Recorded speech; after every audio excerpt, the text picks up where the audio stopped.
Good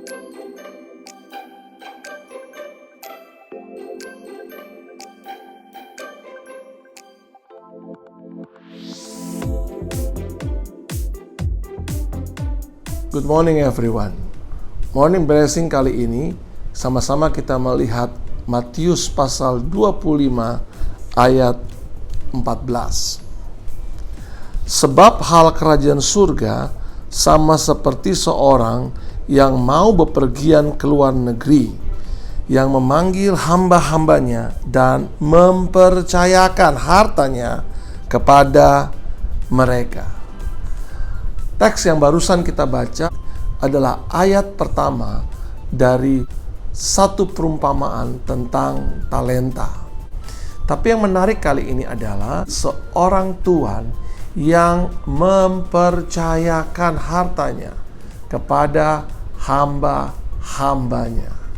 Ini merupakan perumpamaan dari Tuhan sebagai Tuhan semesta alam.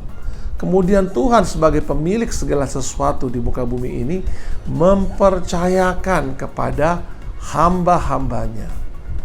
Untuk bisa mempercayakan sebuah benda atau mempercayakan harta, paling tidak harus memenuhi 3 syarat. Yang pertama adalah kita mengetahui bahwa orang tersebut memiliki integritas. Integritas adalah kualitas kejujuran dan prinsip moral yang berjalan bersama-sama. Contoh dalam Alkitab, Yusuf, anak Yakub. Ia seorang yang memiliki kualitas kejujuran. Di rumah Potifar, dia melakukan semua tugasnya dengan jujur. Sehingga Potifar memberikan kepercayaan kepada Yusuf segala-galanya. Namun, dia juga memegang prinsip moral. Kita ingat istri Potifar jatuh hati, birahi kepada Yusuf. Istri Potifar menggoda Yusuf dari hari ke hari. Tapi Yusuf menolak godaan dari istri Potifar. Yusuf berkata, "Bagaimana mungkin aku dapat melakukan dosa sebesar ini? Karena engkau adalah istrinya." Yusuf memegang teguh prinsip moral. Tidak ada seorang pun yang melihat jika Yusuf menerima godaan dari istri Potifar. Bukan hanya masalah yang kelihatan, tapi yang tidak kelihatan oleh orang pun, Yusuf harus tetap jujur, Yusuf harus berpegang pada prinsip moral. Ini yang disebut dengan integritas. Syarat yang kedua, selain integritas, seseorang harus memiliki kapasitas. Pada saat Tuhan mempercayakan sesuatu, Tuhan tahu kapasitas kita. Tuhan mempercayakan kepemimpinan bangsa Israel kepada Daud yang tidak dipandang orang sebelumnya. Bahkan ayahnya tidak menganggap dia bagian dari keluarga yang cukup penting. Dia tetap dibiarkan bekerja di ladang, padahal Nabi Samuel sedang datang berkunjung ke rumah Isai ayahnya. Tuhan melihat di dalam diri seorang yang bernama Daud memiliki kapasitas untuk memimpin, kapasitas untuk menerima kepercayaan sebagai Raja Israel. Ketika dia menerima jabatan sebagai Raja, tanpa sedikit pun ragu dan kecut, maju menghadapi raksasa Goliat. Terbukti, Daud memiliki kapasitas.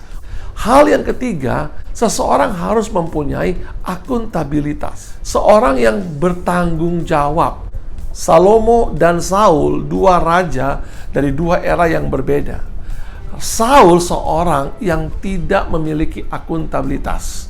Salomo seorang yang memiliki akuntabilitas. Saul disuruh Tuhan untuk membinasakan semua orang Amalek. Tapi Saul tidak membinasakan. Saul seorang yang tidak bertanggung jawab. Tidak mengikuti apa yang Tuhan mau. Dan ini bukan kali pertama Saul melanggar apa yang Tuhan inginkan. Berbeda dengan Salomo. Salomo melakukan secara detil apa yang Tuhan suruh. Tuhan menyuruh Salomo membuat bait Allah yang megah dan besar.